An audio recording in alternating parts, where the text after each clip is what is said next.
Olá, pessoal! Na aula de hoje a gente vai falar um pouquinho sobre a osmose, que é um tipo de transporte passivo que é bem estudado e é bem importante do ponto de vista da célula.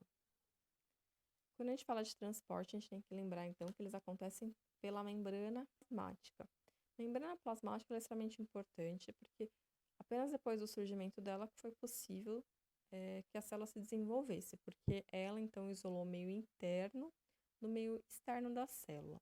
Ela consegue detectar sinais do meio externo e ela tem a tal da permeabilidade seletiva, ou seja, ela consegue controlar o que entra e o que sai da célula.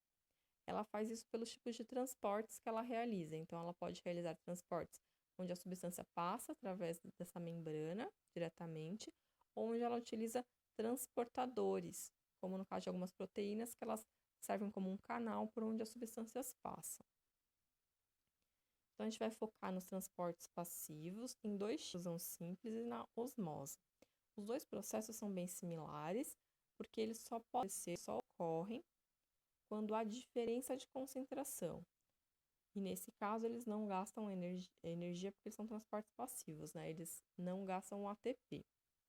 O que é a diferença de concentração? É quando você tem um meio menos concentrado e um meio mais concentrado em relação ao soluto. Então, o vermelhinho aqui é o soluto e o azulzinho é o solvente, no caso a água. Então, aqui nós temos um meio hipotônico, que tem pouco soluto, e um meio hipertônico, que tem mais soluto. Na difusão simples, é o soluto que passa do meio hipertônico para o meio hipotônico. Então, a tendência sempre vai ser chegar no meio isotônico, é igualar a concentração. Então, o soluto vai passar de onde tem mais para onde tem menos, para que no final ele fique na mesma concentração, na mesma quantidade nos dois lados. A osmose é bem similar, ela também só ocorre quando há diferença de concentração. Então, nós temos que ter um meio hipotônico, com pouco soluto, e um meio hipertônico, com muito soluto. Só que na osmose, o que é transportado não é o soluto, é o solvente, a água que passa de um lado para o outro. Porque, nesse caso, a gente vai ter uma membrana semipermeável por onde o soluto não consegue passar. Como só a água passa de um lado para o outro, ela vai passar do meio que tem menos soluto, do meio hipotônico, para o meio que tem mais soluto, hipertônico. Lembra de hipermado, que é grande, então tem mais. Ela vai então do meio que tem menos soluto para o meio que tem mais soluto, ou seja, da solução hipotônica para a solução hipertônica. Para que ela consiga então diluir esse soluto e que no final fique igual nos dois casos. Então, se tinha aqui um soluto, vai ter menos água do que lá onde tem mais soluto. Então, a osmose é sempre a tendência a chegar no meio isotônico, igualando a concentração nos dois ambientes. Então, a principal diferença é que no passivo transporta soluto, no solvente, água. Na osmose, água. Um é do hipertônico para o hipotônico e na osmose é do hipotônico para o hipertônico. A osmose é extremamente importante porque a gente tem que lembrar que o transporte de água é muito importante para as células. Se nós pegarmos as células animal e vegetal e colocarmos elas numa solução isotônica, iso, lembre igual, então tem a mesma concentração de soluto dentro e fora da célula. Nesse caso, a quantidade de água que vai entrar na célula vai ser a mesma quantidade de água que vai sair da célula. Então, entra e sai água na mesma quantidade e na mesma velocidade. Nesse caso, a célula vai ter a mesma condição, a mesma carinha lá dela que ela tinha anteriormente.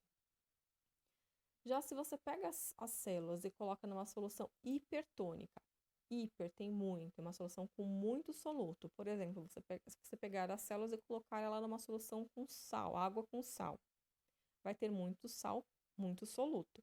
Então, nesse caso, tem mais soluto fora do que dentro da célula. Então, a célula vai perder a água para a solução, para diluir essa solução. Como a célula vai perder água, ela vai acabar murchando, ela vai desidratar. A célula vegetal ela também vai perder água para o ambiente. Mas como ela tem a parede celular, você não vai visualizar tão bem essa carinha, só que a membrana ela vai se soltar aqui da parede celular. Então, nesse caso, ela será uma célula plasmolizada. Já quando você coloca as células, né, numa solução hipotônica, hipo é pouco, então tem pouco soluto. Vai ter mais soluto dentro da célula do que fora. Por exemplo, se você pegar as células e colocar numa solução de água, na verdade, numa água pura ou numa água destilada, vai ter mais soluto dentro do que fora da célula. Então, a água, ela vai lá da água pura, né, dessa solução, para a célula. A célula vai ganhar água, então ela vai inchar, inchar, inchar. Na célula animal, ela pode inchar e acaba se rompendo, sofrendo a lise celular, a tal da quebra celular. Já a célula vegetal, como ela tem a parede celular que vai dar essa sustentação dela, vai impedir esse rompimento, ela vai ficar túrgida. Então, aqui, o que vocês precisam prestar bastante atenção é essa questão de como a célula fica dependendo da solução. Então, numa solução com muito soluto, a célula vai perder água para a solução, ela vai murchar. E dependendo do tipo de célula, ela pode se romper. Já na solução isotônica, elas ficam na mesma condição. E na solução hipotônica, ela vai ganhar água do ambiente, ela vai inchar e dependendo da quantidade de água que ela absorvesse numa célula animal, ela pode acabar se rompendo, como se estivesse estourando, né, de tanto você encher, que nem a bexiga, você vai enchendo, enchendo, enchendo, se você encher muito de ar, ela vai estourar. Nesse caso aqui, ela vai absorver água, se ela absorver muito, ela pode acabar se rompendo. E a célula vegetal, ela não sofre a lise por conta da parede celular, que evita esse processo.